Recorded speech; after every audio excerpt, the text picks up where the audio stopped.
Thank you, Dahlia. In other news, through their many affordable housing developments and programs, Westhab has provided people throughout the Bronx and Westchester County the opportunity to get back on their feet. Now, joining us more to tell us more about the organization, we welcome now the President and Chief Executive of Westhab, Richard Nightingale, and then the Director of Supporting Housing, Elissa Ramos. And thank you so much for coming and joining us. Yeah, really glad to be here. Good to have you, good to have you. And so it's congratulations, I guess, are in order because you have a new building, a 68-unit building, went up in Morrisania and just had a recent ribbon cutting, huh? Yeah, sure did. Good, good. So tell us a little bit about Westhab. Sure. So we're headquartered in South Yonkers, all of about 5 miles north of here, but only recently kind of crossed the border and have begun running after-school programs and affordable housing programs in the borough and in the city in general. We do go back 35 years, though, with a whole range of affordable housing, supportive housing, job training programs, job placement programs, and youth programs. So it's really a comprehensive community development model. And so when you talk about this community development model, obviously a lot of people are being impacted. And talk about the impact of this particular project with the 68-unit building. Well, so the beauty about this building is that we were able to take in families from the community and also have units available that provide supportive housing to individuals coming from the New York City shelters as well as the Office of Mental Health Programs.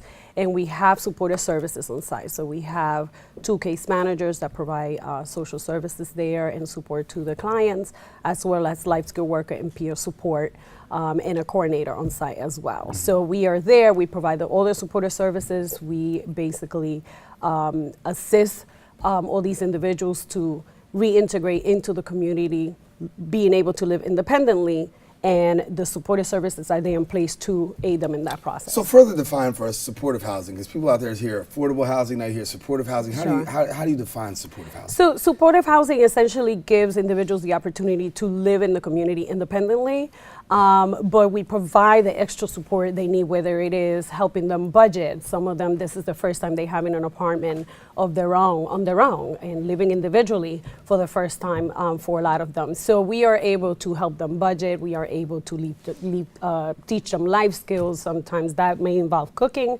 That might involve how do you upkeep the apartment, and essentially providing all the supporters we need and connect them to community service providers that whether it is for mental health services or if they're in recovery, it could be connecting them to substance abuse programs to help them in their recovery. So we do everything possible and we assess what are the services they need so that they can maintain living independently. They can maintain that. If not for supportive housing, you'd have a lot of folks stuck in shelters, stuck in environments they don't need to be in, who could live independently with the right support. Right. So how many affordable buildings have the kind of 24/7 services we're able to deliver? We're able to deliver that because it's a supportive building, a mixed affordable and supportive building. So it's an affordable building with concierge for your packages. I mean, we really deliver a robust wraparound service for our tenants. And these are folks that deserve every right, to live independently, to make a life for themselves. Many are employable. Many can be very productive members of the community. There's no reason to have them in shelters or other settings. So this is an opportunity to live. Yeah, you kind of lead into where I was going, because when you talk about homeless shelters, obviously a lot of people are, in favor of homeless shelters. But then when you look at the fact that the supportive services and the things that you can actually offer, this definitely does something in terms of putting a dent into poverty, into homelessness, and really being able to counter. Do you feel like things are getting better in that way in terms of what's going on in terms of offering services? I would say, unfortunately, probably not better in some ways, right? We all know how expensive the New York City housing market is. That's not changing. Communities are continuing to gentrify and, change in the wrong way for our tenants and our fellow community members. So we have a soaring homeless population in New York City. It's really buildings like our Gouverneur building that are the solution. It's just the ability to put those kind of buildings up could never keep up with the demand. So there are, frankly, tens of thousands of folks in shelters that don't need to be there. That's not the best setting for them. That could function very productively if given the kind of opportunity that this building provides. So I think there is opportunity. I don't want to be pessimistic. I think that there's, this model works, and we see it every day work. But the homeless population and that problem isn't going to be solved overnight. And Elissa, we talk about some of these supportive services and that concierge service, if you will, and some of the things that you guys offer in addition to community development. Walk us through some of those things. that we offer in our programs. Yeah. So, I mean, Westhab has an array of different programs because we serve individuals that are homeless, we serve families, as well as veterans. So in all of our programs, basically, we have supportive services in the program itself, whether they are living in SCADA units, which are apartments in the community, or whether they are living in a building like Gouverneur, for example, that we just opened. Or in our shelters, there's supportive services in each site that you go to. Obviously, if you live in an SCADA apartment in the community, then the case manager comes to you. Whereas in a place like Gouverneur, the case manager is on the first floor of where you live. So we are available to them at all times, and we are able to assess their needs and then connect them to the services they need to be able to help them along in their process. So, and can I just add one more thing? That the beauty about Gouverneur is that often people that are struggling with mental illness or substance abuse, they end up in programs where there's a lot of isolation. And what I like about Gouverneur is that it brings the individual to the community, and they're not living in a building that is primarily just for people living with mental illness and substance abuse, because there's also families in the building from the community. Right. So there's children, there's families, and I think that's a great way of integrating people back into the community. Feels no different than any other high quality building in the neighborhood. If you walk into the building, you wouldn't know the difference. You don't know who's who is. And I guess when you talk about New York City, because Westchester County is a little bit different, but when you talk about New York City, with all of this great, I won't say great, but all the new commercial development that's going up, sometimes the question is, we don't need affordable housing, we don't need more affordable housing units, but yet and still when we look at a building such as yours, it's a 68-unit facility that does a little bit more than that. It seems to almost bridge the gap, if you will. Sure. I mean, I would also say every affordable building that opens has hundreds and if not thousands of people on the waiting list. The demand is unquestioned.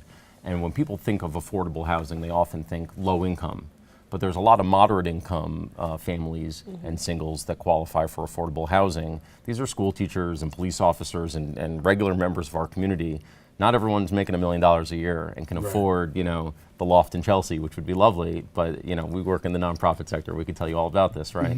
So the truth is a whole range of affordability is needed. Everything below market is affordable housing. So there's affordable housing that goes up to 100% of market, 80% of market, 60% of market. These are working folks. I mean, this is not low income. This is not, public housing. There's a lot of terms that get thrown around. This is just providing a high quality apartment at a decent rent for members of our community. So where do you see things happening in the future? Obviously you got a lot of good things going. Talk to us about what's going on in the future. Sure. So one part of Westhab we touched on, but just quickly, is our expansive youth programs. If we can swim upstream and do prevention and work with young people to go on to college and successful careers, we'd love to be out of the homeless housing business. We'd love to not be needed, on the back end, right? So empowering young people.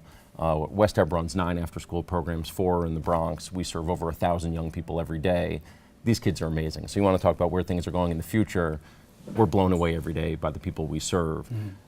Similarly, our job training programs are placing more folks in jobs than ever before, and good, decent jobs with a lot of ongoing support and training. So definitely buildings like Gouverneur are needed, and we plan to stay on that course. But through youth programs and employment programs, we really think we can change the game a little bit. Yeah, some of the notes I got is you guys help people get jobs, about 550 in new jobs with the average about $10 an hour. That's great. Sure. So for people who want more information about the services and what you guys offer, Elissa, I'll let you take it away before we wrap So up. they can go to our website, it's westhab.org, and there, if you're looking for a job, and we have a lot of openings, you could definitely apply, but also it lists all the services and projects that Westhab has.